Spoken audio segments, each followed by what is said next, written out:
Bonjour, bonjour, et bien voici une petite vidéo FAQ justement pour les 5000 abonnés de la chaîne. Je me suis dit que c'était un joli chiffre, donc j'avais envie d'immortaliser ce moment-là.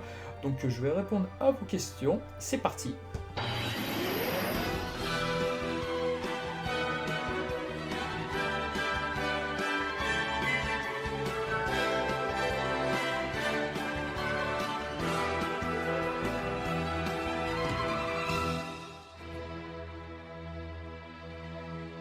Question de Yann L.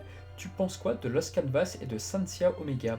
Alors, Sancia Omega, j'aime énormément la première saison. Oui, je sais, elle est très impopulaire. Et j'aime nettement moins la deuxième saison qui, elle, est très populaire. Sans doute parce que les clauses sont esthétiquement plus jolies, surtout chez les ennemis. Les Payasites, oui, c'est clair et net qu'ils ont. La plupart d'entre eux ont une super classe. Malgré tout, oui, j'aime beaucoup la première saison pour le travail réalisé par Umakochi notamment et par le réalisateur Atano qui aujourd'hui est beaucoup plus connu sur Dragon Ball Super puisqu'il a réalisé la plupart des épisodes de Dragon Ball Super sur l'arc Black Goku ou Goku Black, comme vous préférez.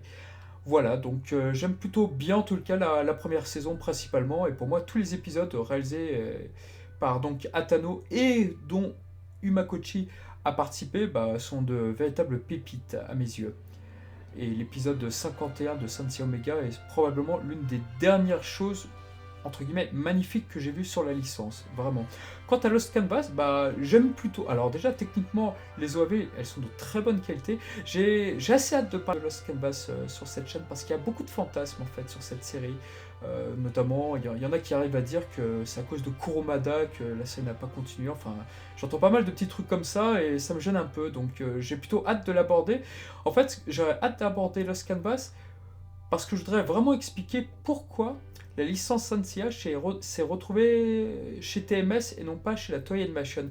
Et cette histoire, je la trouve excellente et je la trouve belle à raconter, donc j'ai hâte d'arriver à Lost Canvas pour cette raison. Question de Ness 4Car, excuse-moi.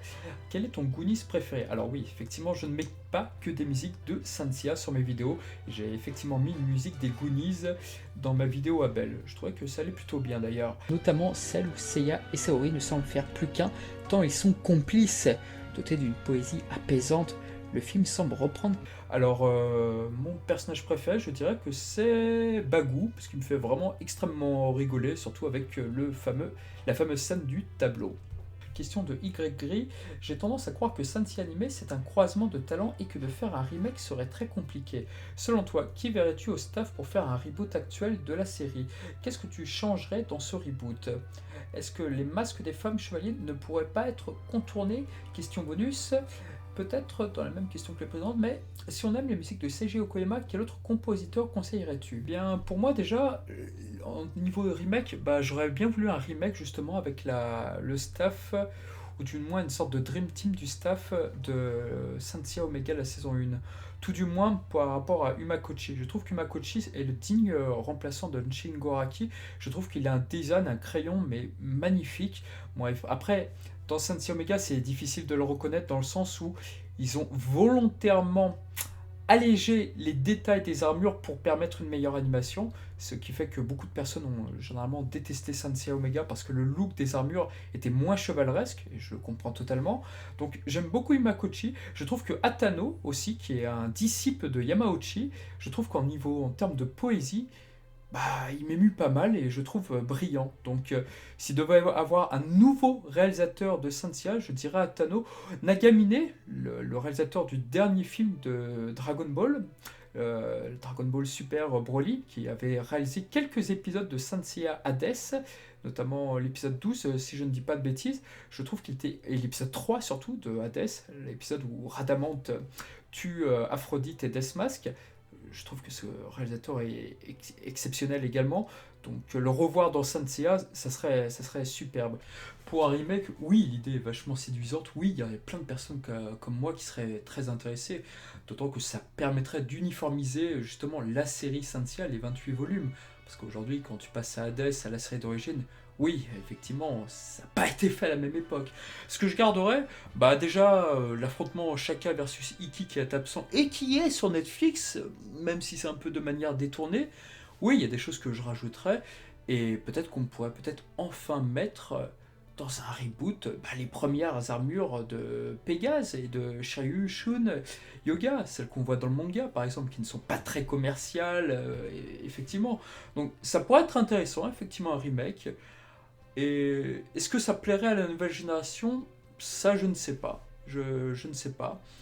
Mais en tout cas, oui, très clairement, oui, j'aimerais bien, mais uniquement et surtout pour uniformiser Saint Seiya de A à Z sur une série qui adapterait donc les 28 tomes. Ça serait top, ça serait génial. C'est ce qu'ils essayent de faire avec Netflix. Vu les clashs que se prend la série par rapport aux fans, ça ne restera pas dans les annales. Et concernant les femmes, je trouve que Sensei Omega fait part d'une très belle évolution par rapport à Yuna, effectivement. Le fait qu'on ait enfin des femmes sans masque, c'est vrai que de l'extérieur, et surtout aujourd'hui, ça fait terriblement macho, quoi. Alors que hier, on se posait pas trop la question, mais là, aujourd'hui, oui, je conçois que ça poserait problème. En tout cas, s'ils devaient contourner ça, oui, ça serait bien de faire ce qu'ils ont fait avec Yuna, c'est-à-dire peut-être que les masques ont existé par le passé, mais tenter justement de stopper ça. En tout cas, pour Sensei Omega, pour moi, c'était imperfect. Après, le problème, c'est que dans cette question, on va rentrer vers le cheminement vers Shun. Pourquoi est-ce que c'est une femme sur Netflix?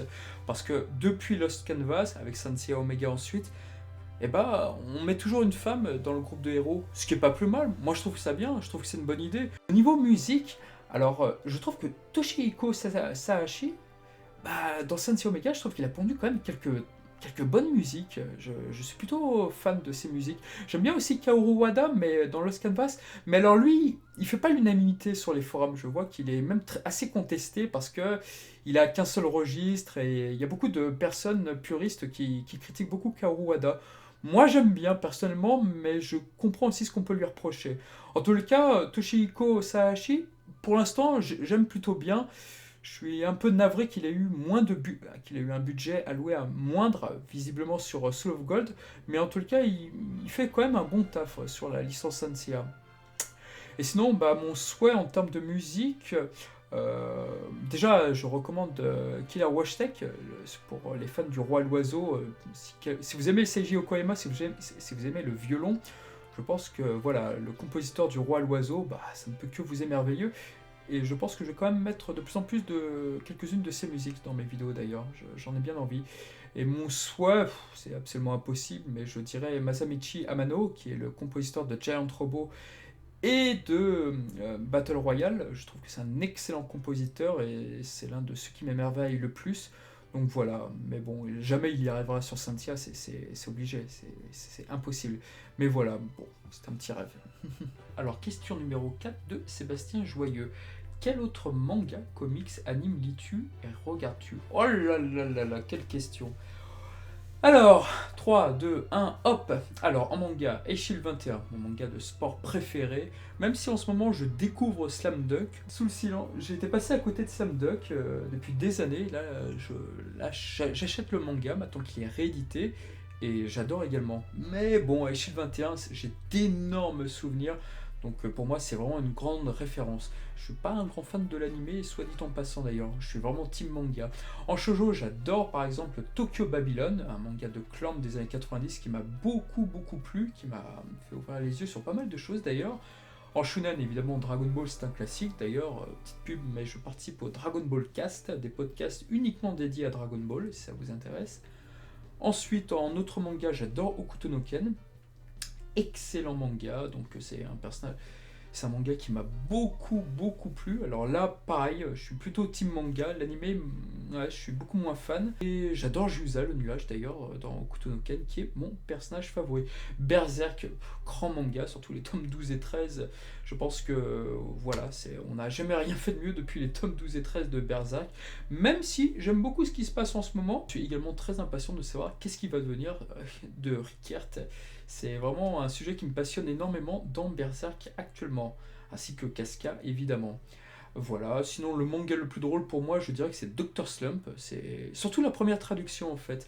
La première traduction des années 90 de Glénat, je la trouve infiniment beaucoup plus drôle que la version Deluxe qui est très récente. Ensuite, il y a Ranma Demi que je rachète en ce moment via l'édition Glénat et j'adore l'univers de Rumiko Takahashi. Donc c'est un excellent manga. Après, j'aime des œuvres diverses et variées. Par exemple, Naoki Urasawa, j'aime énormément ce qu'il fait, que ce soit sur Monster, 21 Century Boy, donc j'adore, oui, vraiment. Bon, même si la fin de Century Boy m'avait un petit peu déçu, même chose pour Billy Bat, mais bon, c'est comme ça, il a un petit peu des soucis à finir ses mangas, j'ai l'impression. À part de Monster, à la fin, pour moi, je le trouve exceptionnel. Et puis le manga, bah, évidemment, mon pseudo sur internet c'est Charnalk, donc forcément, j'aime Hunter x Hunter. Je suis impatient que le manga reprenne au Japon parce que c'est juste génial quoi ce qui se passe. Il y a énormément de personnages, il y a énormément d'explications, plus que d'habitude d'ailleurs, mais il y a une belle promesse, donc je suis très impatient. Niveau comics, alors je suis beaucoup plus DC Comics depuis quelques années que Marvel. Marvel, j'aime beaucoup Spider-Man, j'aimais beaucoup dans les années 90 par exemple la saga du clone de Spider-Man. Oui, oui, il peut y avoir des fans de la saga du clone, tout du moins au début, en tout cas je trouve ça épatant. Et puis DC Comics, bah écoutez, pour moi c'est la base. J'adore dans DC Comics, c'est les crises, les crises. Donc j'adore Infinite Earths ou Infinite Crisis, pour moi c'est les meilleurs crossovers qu'on ait pu faire. J'aime bien aussi Civil War, attention bien sûr, mais voilà, et mon personnage préféré est Superboy Prime, tant son histoire tragique me touche. Alors sinon en animé, alors outre Saint Seiya, donc j'adore Giant Robot, j'adore Dragon Ball Z, Cowboy Bebop, Lodos, Full Metal Alchemist Brotherhood, oui, j'adore cette série, je la trouve magnifiquement réalisée, et en termes de seiyuu, c'est une sorte de best-of pour moi. Alors évidemment, il y a aussi les œuvres anciennes de Dezaki, à savoir Ashitanojo 2, Takarajima alias l'île au trésor, ou encore Cobra, Très cher frère, donc c'est vraiment un excellent réalisateur et qui nous manque beaucoup. Au niveau de l'animation donc américaine, voilà, je suis grand fan de Futurama, les Simpsons, mais alors uniquement les saisons de 3 à 9, à la rigueur jusqu'au peut-être 12 encore, mais après au-delà je peux plus. Sinon, j'aime beaucoup évidemment donc la série de Batman de 1992 par Bruce Timm, Paul Dini. C'est une merveille évidemment, donc voilà. Et j'aime beaucoup la série de Superman qui est assez sous-estimée, qui est malheureusement dans l'ombre de Batman, mais généralement je la revois assez régulièrement en ce moment. Et ouais, elle est excellente cette série, elle mérite vraiment d'être redécouverte. Et j'espère qu'elle sortira en Blu-ray d'ailleurs, je l'attends de pied ferme. Et ma série préférée américaine en animation est Justice League. Pour moi, c'est le must. Alors, la question numéro 5 de la scène Vuitton. As-tu des projets pour enrichir ta chaîne encore plus? Des news Saint Seiya en tout genre? Ce serait pas mal. Autre chose, l'univers de Saint Seiya n'arrête pas de s'étendre, à tel point que je ne sais plus dans la direction regarder. Lis-tu tout ce qui se rapporte à Saint Seiya, G, Assassin et autres? Quelle est l'œuvre de Saint Seiya qui te plaît le plus dans tous ces spin-offs? Longue vie à la chaîne. Alors, malheureusement, non, je ne lis pas tous les spin-offs. Alors, Saint Seiya G, effectivement, c'est une de mes plus grosses lacunes. Je ne l'ai pas lu et j'avoue que le graphisme me bloque un tout petit peu. C'est dommage parce que autour de moi, j'ai quelques amis justement qui me disent le plus grand bien de ce manga, que le scénario d'Okada est excellent, qu'il n'est pas du tout fanboyisme et tout. Donc, c'est une terrible lacune que j'ai et du coup, c'est pas une chronique que je pourrais malheureusement faire, Saint Seiya G. Les autres, je pense, mais Saint G, ça serait difficile. Ou alors, il faudrait que je prête ma chaîne à quelqu'un de spécialiste sur l'épisode G, ce qui m'arrangerait. Mais en tout cas, hors de question de lire un texte où, en fait, je dirais oui, j'adore ce passage, mais en fait, c'est pas moi, c'est de quelqu'un d'autre le texte. C'est absolument hors de question que je fasse ça. Ça serait terriblement malhonnête en plus. Voilà, écoute, Lost Canvas en tout cas, c'était graphiquement plutôt c'était pas mal.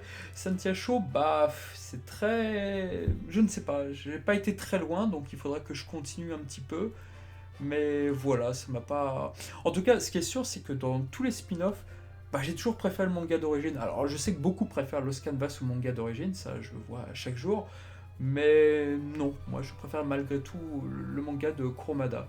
Après, voilà, concernant des news Saint Seiya, s'il y a une actualité et quand j'aurai fini de parler de déjà pas mal de choses, ça serait pas mal. Mais là, vous l'avez vu, j'ai déjà traité 4 films, il n'y en a plus qu'un à faire. Et enfin, avec Sanctuary dans 2, le Tenkai arrive la fin du mois. C'est vrai que c'est une chaîne, je vais assez rapidement en fait. Bon, donc, je ne pense pas que la chaîne durera des années, je pense pas. Moi, mon but, c'est de me faire plaisir et de faire, voilà, une chaîne sur Cynthia que j'aurais voulu voir et tout. Pour l'instant, j'essaye, c'est pas encore parfait, notamment au niveau du son, j'en ai bien conscience. Mais voilà, mais je ne pense pas en tout cas faire une chaîne YouTube, même si c'était pas là la question, mais j'en profite pour y répondre. Je ne pense pas que je ferai une chaîne YouTube de Saint Seiya pendant 4 5 ans, ça c'est clair et net. Je me serais arrêté bien avant. Et voilà. En tout cas, tout ce que j'ai envie de faire, c'est de parler le plus possible de Saint Seiya. Peut-être que je ferai des vidéos spéciales. Peut-être, par exemple, Saint Seiya, l'émotion dans Saint Seiya, les morts dans Saint Seiya. Ce qui est sûr, par contre, c'est qu'à un moment, j'ai voulu faire un top de Saint Seiya. Je me suis dit, tiens, en attendant la partie 2 du Sanctuaire, peut-être que je pourrais faire un top en attendant, ça serait pour me relaxer et tout. Et en fait, j'ai vu qu'il y avait tellement de tops sur YouTube autour de Saint Seiya que ça m'en a dégoûté. J'ai dit, bon, bah, je voulais faire, et c'est vrai, je voulais faire une vidéo, les 10 personnages sous-estimés de Saint Seiya. Et puis après, j'ai vu qu'il y avait énormément de tops sur le YouTube francophone. J'ai dit, bah, en fait, non, non, non, bah, je préfère faire ce que je fais finalement actuellement, et puis tant pis. Voilà. Alors, question numéro 6 de Alice. Si tu devais être une femme chevalier, laquelle serais-tu? Alors, très honnêtement et de loin, pour moi, Yuna de Saint Seiya Omega est mon personnage féminin favori. En tout cas, dans les personnages du camp des héros. Sinon, j'aurais dit Pandore, mais bon, ça c'est autre chose. Yuna, pour moi, c'est une bouffée d'oxygène par rapport à tout ce qu'on a vu derrière. Je préfère d'ailleurs 1000 fois Yuna à Yuzuriha de la grue, là, dans Lost Canvas. Mais alors, largement. Yuzuriha de la grue, par exemple, au début, elle avait beaucoup d'utilité, elle était assez intéressante, elle savait se battre et tout. Et puis au final, elle est totalement éclipsée par le reste de l'intrigue, par les Chevaliers d'Or, par Tenma, par d'autres personnages. Alors que Yuna, ça reste la grande sœur du début à la fin, tout du moins, dans la saison 1 de Saint Seiya Omega. Et c'est une des raisons pourquoi je préfère justement la saison 1 de Saint Seiya Omega. Yuna a un rôle clé, elle est très importante. Et par rapport à sa collaboration avec Koga, pour moi, non, Yuna, elle est exceptionnelle. Et lorsque justement Koga perd son combat contre face à Eden, l'attitude de Yuna est exceptionnelle. Elle est excellente, c'est vraiment la grande sœur parfaite. C'est pour moi un des meilleurs personnages féminins de la licence Saint Seiya. Attention, après, j'adore Shaina. Marine, elle est tellement mystérieuse que c'est compliqué. Mais Shaina est un excellent personnage, mais elle n'est pas aussi bien mise en valeur que Yuna. Et puis, comme je disais tout à l'heure, mais grâce à Yuna, fini les masques de chevalière. Et ça, la manière dont ça a été fait, moi je dis bravo. Question 7 de Zeno Sama. Ton avis sur Saint Seiya Soul of Gold? Alors, c'est une série qui n'est pas vraiment faite pour moi. C'est-à-dire que j'aime bien les Gold Saints, j'aime bien les Chevaliers d'Or, mais modérément. Alors que je vois que beaucoup de personnes les adorent, les idolâtrent. Tant mieux, je comprends tout à fait. Mais c'est pas un énorme kiff pour moi, les Chevaliers d'Or. Et cette série, c'est assez logique qu'elle ait été créée. Je veux dire par là que qu'est-ce qui se vend le plus en mid-close? Bah, c'est les Chevaliers d'Or, évidemment. Donc il était normal que Bandai commande une série à travers ces personnages-là. Ces personnages sont ultra populaires aujourd'hui, et ils le sont beaucoup plus que les Chevaliers de Bronze d'époque, mais très clairement. C'est pour ça que dans ma vidéo de Lucifer, je disais qu'un tel scénario ne se reproduira plus jamais, où tu verrais des Chevaliers d'Or se faire battre en un coup par des ennemis inconnus. Ça n'arrivera plus jamais. Et Soul of Gold en est vraiment la preuve. Le problème, c'est que la série d'origine, effectivement, derrière, il y avait des jouets. Elle était là pour vendre des jouets, les close séries, voilà, c'est ça le nom. Évidemment qu'elle était là pour ça. Mais derrière, ça a été fait peut-être plus intelligemment dans le sens où ça se voyait pas, c'était pas flagrant que c'était pour des figurines, sauf pour les chevaliers d'acier. C'était pas tellement flagrant. En revanche, Soul of Gold, le problème que j'ai, c'est que c'est la gamme de Mid-Close qui est le produit d'origine. Et la série est le produit dérivé. C'est-à-dire que les choses sont totalement inversées. L'animation, je la trouve pas vraiment fabuleuse. Le design, Aeolia aujourd'hui dans Soul of Gold, je trouve pas génial. Voilà, je suis. Ouais, c'est pas vraiment une série faite pour moi. Bon, craignez rien, lorsque je ferai ma critique, évidemment, je nuancerai au maximum. Je vais pas dire c'est nul et tout. Pas du tout, c'est pas du tout mon genre. Je respecte les goûts de chacun. Mais voilà, par rapport à mes goûts déjà de base, c'est pas une série qui s'adresse pour moi. Alors, question 8 de Yann Travella. Qui es-tu? Quel est ton parcours? Tu sembles lire le japonais dans le texte. Finalement, j'aurais peut-être dû commencer par cette question. Eh bien, voilà, donc mon pseudonyme sur internet est Charnalk, donc j'ai 38 ans. Bon sang, je vieillis. Je ne lis pas le japonais, non. Je lis beaucoup d'interviews traduites en français, notamment sur Scientiapédia. Je les source toujours dans chacune de mes vidéos d'ailleurs. Voilà, parce que c'est très important pour moi d'avoir le ressenti du staff à l'époque sur des moments précis du manga ou de l'anime. Donc c'est pour ça que je m'appuie beaucoup là-dessus. Sinon, bah, mon parcours, bah, j'anime les podcasts Dragon Ball Cast, un podcast uniquement sur Dragon Ball, donc sur les animateurs, sur des fois des réalisateurs, sur des jeux vidéo, donc voilà. Donc, je suis beaucoup plus connu peut-être du côté des fans de Dragon Ball, pardon. Mais sinon, bah voilà, je suis fan de la Japanime depuis les années 90. Et voilà, donc j'ai entrepris de faire cette chaîne parce que je trouvais pas mon compte sur YouTube. Et pour l'instant, j'essaie de le faire bien. C'est pas encore parfait.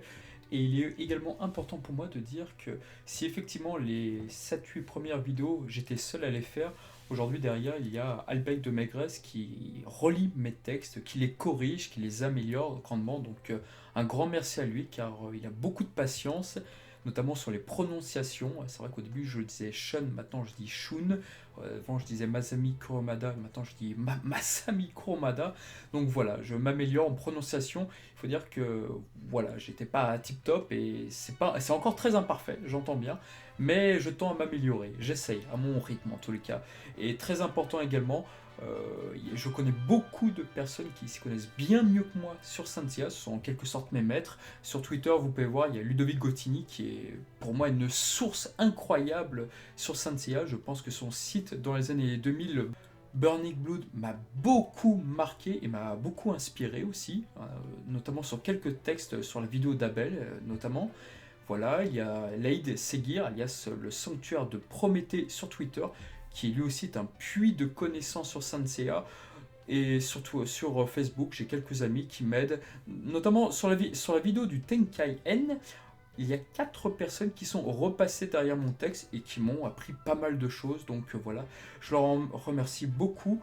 Et ça sera de nouveau le cas, je pense, avec le Mekai, car ils savent beaucoup de choses sur ces OAV. Donc c'est parfait, ça m'aide énormément.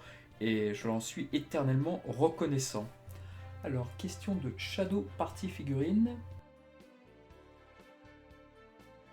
Question, aurais-tu une relation travaillant sur la licence de Saint-Seiya pour connaître autant de choses ou les sais-tu grâce à tes connaissances? Feras-tu une vidéo sur les openings? Alors non, je lis comme... En fait, j'ai répondu presque dans une autre question, mais je lis énormément d'interviews sur Saint-Seiyapédia, celles qui ont été traduites en français, et du coup je m'appuie énormément là-dessus pour faire mes analyses. Donc je leur suis très reconnaissant pour leurs interviews et je ne cesserai de les mettre en source, de les citer. Sur une vidéo sur les openings, c'est une excellente idée, d'autant que ça me permettrait de rendre hommage au groupe Make Up, car les 4 artistes sont décédés. Donc oui, je pense que j'en ferai une. Question 10 de Adrien Guardussi. Comment as-tu découvert Saint-Seiya et quel a été ton plus beau souvenir vis-à-vis de Saint-Seiya? Alors j'ai découvert Saint-Seiya lors de la première diffusion du Club Dorothée, 86-87 par là, et mon plus beau souvenir, je pense que c'est ma découverte du film 3, le film Abel, donc via la première VHS d'Agobert. Je pense qu'effectivement ce film m'a énormément marqué, et aussi peut-être même dans ma personnalité. En tous les cas, c'est le film qui me correspondait le mieux. Après, il y a d'autres choses qui m'ont marqué. Je pense que l'OAV 13 de Johnny Q m'a marqué. Qu'est-ce qui m'aurait marqué également? Sensei Omega, l'épisode 51 plus récemment. Voilà, mais je dirais que quand même le film Abel en tête, c'est ce qui m'a le plus marqué de la licence Saint-Seiya. En manga, qu'est-ce qui m'aurait marqué? Je dirais que c'est la partie du Mekai. La partie du Mekai, quand j'ai découverte, alors que l'anime était terminé depuis très longtemps en France, quand j'ai découvert fin 90, alors qu'elle via des tomes en japonais qui étaient vendus dans les boutiques d'import, ouais, c'est une partie qui m'a énormément marqué, notamment les tomes 23-24, parce que j'adorais en fait les aventures de Seiya et Shun en enfer, c'est quelque chose que je trouvais génial. Donc en manga, je dirais ouais, le Mekai sans aucune hésitation. Alors, une question qu'on m'a beaucoup posée, quels sont mes personnages favoris, mes Gold Saint favoris? Alors, pour les Gold Saint, ça dépend, c'est selon mon humeur. Je pense que c'est Aeolia, mon personnage favori parmi les Chevaliers d'Or. Je trouve qu'au niveau de la droiture, de ce qu'on voit du personnage, C'est celui que j'aime le mieux et je dirais même que c'est plus grâce à l'animé d'ailleurs. Parce que dans l'animé, tu as un flashback entre Seiya et Aeolia et Marine et je trouve que c'est l'une de mes scènes favorites de la série d'origine. C'est une de mes scènes favorites, du coup, oui, je dirais Aeolia. Alors, ceux que j'aime ensuite derrière, j'aime beaucoup Shaka, parce que je trouve que l'épisode réalisé par Shigeyatsu Yamauchi, c'est pour moi l'un des meilleurs de la série. Je le trouve vraiment impressionnant. Shaka, c'est pas forcément la personnalité qui m'intéresse, mais dans ses pouvoirs, dans ses attributs, je trouve que c'est le plus impressionnant de tout son ordre. Donc du coup, le combat face à Shaka est très différent de tous les autres. Du coup, j'aime énormément ce combat, et donc par extension, j'aime bien Shaka. Après, j'aime beaucoup Shura, j'aime beaucoup Saga. Alors Shura, parce que je trouve que en termes d'émotion face à Shiryu, le combat est génial. Franchement, si tu pleures pas à la fin, enfin peut-être que je suis un fragile, on me dira, mais en tout cas, j'aime énormément la fin du combat de Shura. Et je préfère le Shura de la version animée. J'aime moins la version manga, justement, où on te dit que Shura savait que le Grand Pop était un imposteur. Je ne pense pas qu'il savait qui, mais en tout cas, il le savait. Donc, du coup, j'aime moins cet élément-là dans le manga. Ensuite, évidemment, j'aime beaucoup Saga, mais plus que Saga, je pense que je préfère Kanon par rapport à la partie du Mekai. Je trouve que Kanon est relativement bien mis en valeur. Le fait qu'il affronte Radamante, c'est un aspect qui m'a toujours plu dans le manga, surtout que c'était inattendu. C'était pas marqué sur le front de Radamante, ah lui, je parie qu'il va affronter plus tard Kanon, ah je le sens. Non, absolument pas. Non, vraiment, Kanon est vraiment d'un grand soutien. Habituellement, quand tu vois les bronzes, t'as pas vraiment d'aide extérieure dans la saga. Poséidon, par exemple, t'as l'armure de la balance, mais voilà, c'est pas un protagoniste, c'est une armure, c'est un item, c'est... Parmi le sanctuaire, si bien sûr, t'as Mu, t'as Doko qui sont des soutiens, mais ils se battent pas pour les bronzes, par exemple. Alors que là, Kanon, il y va de manière frontale, et il évince presque, si je puis dire, Shiryu et Yoga à 2 reprises. Donc voilà, je pense que Aeolia, Shaka et Kanon sont mes personnages favoris. Parmi les bronzes, j'aime beaucoup Shun, même si je regrette vraiment ce qu'on fait de lui dans Next Dimension actuellement. J'aime beaucoup Seiya, même si je vois que beaucoup le détestent. J'aime bien Shiryu. En fait, je les aime tous, en fait. Mais c'est vraiment selon mon humeur. Et j'aime beaucoup Iki, qui forcément sort du lot de manière systématique, et ce à chaque fois. Euh, ouais, j'aime bien Iki, ouais, en tout cas. Voilà, je dirais Shun et Seiya. D'ailleurs, c'est peut-être pour ça que j'adore ce duo, justement. Alors, question de Virgile Gobert, l'attaque que tu trouves la plus badass, hormis Athena Exclamation. Eh ben, mon avis n'a toujours pas changé, c'est toujours, et ça n'a rien à voir avec l'actualité, parce que, attention, c'est le Burning Corona d'Atlas de la Carène. Visuellement, c'est mon attaque favorite de tout le Saint Seiya univers. Alors, une question de I Need a Hero. Que penses-tu de la route que prend la franchise Saint Seiya depuis ces dernières années, avec les divers spin-offs, mangas et animés, et l'adaptation Netflix? Penses-tu que Shining Soldier est un jeu mort-né? Crois-tu que Next Dimension aura une fin? Alors, eh bien, déjà, vaste sujet. La route que prend la franchise, je suis pas vraiment satisfait, ça c'est clair et net. Et là, on a eu l'affaire Cynthia Shaw, où la mangaka a dû s'excuser sur Twitter de l'adaptation animée. D'ailleurs, Cynthia Shaw, j'ai eu beaucoup de débats avec des amis, alors j'aimerais bien avoir ce que vous en pensez. Vous avez un manga, Cynthia Shaw, vous avez un graphisme particulier, ce qui est normal, c'est celui de l'auteur d'origine, donc elle a son style, d'accord. Et au moment de l'adapter, vous reprenez le style de Shingo Araki et de Michi Ueno. Vous ne reprenez pas le style du mangaka d'origine. Qu'est-ce que vous en pensez? Est-ce que vous trouvez que c'est normal? Vous vous dites, ils ont fait ça pour justement que ça plaise au plus grand public ou aux fans du Shingo Araki style dont on dit? Ou est-ce que vous pensez qu'ils auraient dû reprendre le style de la mangaka? Est-ce que vous trouvez que ça aurait été plus respectueux cette solution? Ou bien, finalement, vous préférez ce style Shingo Araki? Honnêtement, moi, j'ai pas d'opinion là-dessus. Je n'ai pas de réponse. Les deux réponses me vont, en fait. Concernant la série Netflix, écoutez, moi, quand je vois les statistiques de ma chaîne, et au Japon, c'est ce que tout le monde me dit, c'est que Saint Seiya, c'est considéré comme une licence de vieux. C'est-à-dire que ça n'intéresse absolument pas les jeunes. Moi, je vois mes stats sur ma chaîne, effectivement, je vois très peu de personnes qui ont 17 ans qui vont s'intéresser à Saint Seiya. C'est clair et net.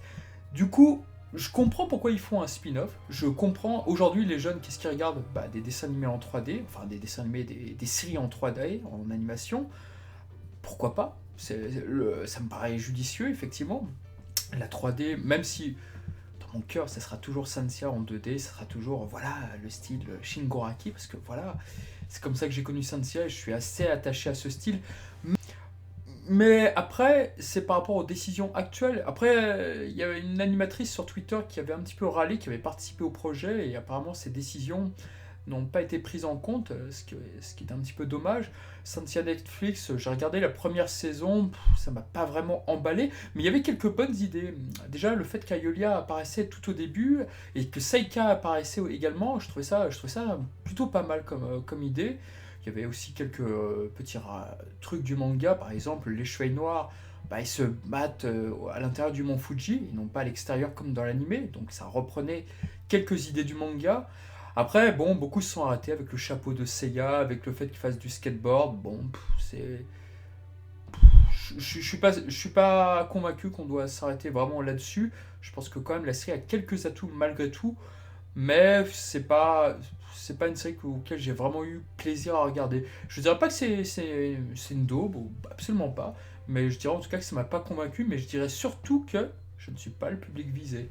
Le public visé, c'est avant tout le marché américain, c'est avant tout une nouvelle génération peut-être de fans, mais moi ce qui m'a tué, c'est qu'il y avait quelqu'un sur YouTube qui avait justement regardé, un américain qui ne connaissait rien à Saint Seiya, qui avait regardé la série Saint Seiya Netflix, il avait dit ouais c'est pas mal, ok, et ensuite il avait regardé la série d'origine Saint Seiya et il avait adoré, et en fait du coup il s'est dit mais pourquoi ils n'ont pas repris ça sur la série Netflix et tout, et j'ai trouvé ça très intéressant justement, ce recul qu'il avait par rapport à nous qui connaissons cette série depuis au moins 86 quoi.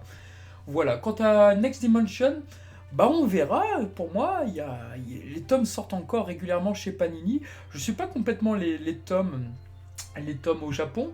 J'ai un petit peu suivi donc Sanseiya Origin et ce que fait Kurumada. C'est plutôt pas mal. Après, il faut pas se leurrer, Masami Kurumada, il est plus tout jeune non plus. Donc il va à son rythme. Et le problème, c'est que c'est vrai qu'il a ouvert énormément de portes. Je pense qu'on est bientôt à la fin d'une des portes. Je pense que le sanctuaire tel qu'on le connaît là, de Doko et de Sion, je pense on est bientôt sur la fin. Même si je me demande vraiment ce qui va se passer sur les autres spectres, sur Pandore, sur Alon, sur Radamant, tiens, c'est vrai. Enfin, il s'appellera sans doute pas Radamant, mais le spectre qui incarne le Weavan. Mais voilà, le spectre qui remplace Radamant, on ne l'a toujours pas vu, donc je ne sais pas quoi penser. Est-ce que après on va revenir sur Artemis? Est-ce qu'on va aller enfin sur Zeus? Je ne sais pas. Quoi qu'il en soit, je ne pense pas que ça soit idiot de qu'il n'y ait pas encore d'adaptation animée, parce que forcément, bah, elle serait tôt ou tard bloquée, donc je pense que c'est très bien qu'il n'y ait encore rien à ce niveau-là. Quant à Shining Soldier, bah, je joue pas beaucoup aux jeux mobiles sur Sanseiya. J'ai joué à Sanseiya Awakening, j'ai plutôt bien aimé, mais j'ai un peu lâché. Les tirages au sort, j'avais pas beaucoup de chance. Shining Soldier, bah, ça reprend le moteur du jeu Dims. Alors Dims, je les aime pas beaucoup pour les jeux Sanseiya. Je les aime beaucoup pour Dragon Ball, pour les Budokai, aucun souci. Mais par contre, que ce soit Sanseiya ou Yu Yu Hakusho, je les aime pas beaucoup. Donc voilà, si c'est aussi ennuyeux entre guillemets que les jeux PS3 et PS4, voilà. À part le jeu Sanctuaire. Le jeu Sanctuaire sur PS3, le Muso, moi j'ai pas des masses aimé parce que je trouve que c'est pas. Pour moi, Sanseiya, c'est pas voir Seiya frapper 10 000 soldats du Grand Pop, vraiment pas. Mais par contre, je pense que ouais, c'était le plus fun à jouer de tous les jeux Sanseiya jamais réalisés depuis. Le dernier était assez beau entre guillemets, mais putain l'animation c'était au secours quoi. Donc je suis assez critique sur les jeux Sanseiya et je pense que je ferai une vidéo d'ailleurs dessus. Mais sur les jeux mobiles, il y a tellement de chaînes qui en parlent très bien, donc je ne vais pas vous faire l'affront d'en parler. Je ne pense pas que ça en vaille la peine. Et voilà, bah écoutez, cette vidéo FAQ est terminée. Bah, en tout cas, j'ai répondu à pas mal de questions. Merci du fond du cœur d'être de plus en plus nombreux à suivre ces vidéos. Je vous dis à très bientôt pour de nouvelles vidéos sur Saint Seiya et que la passion soit avec vous.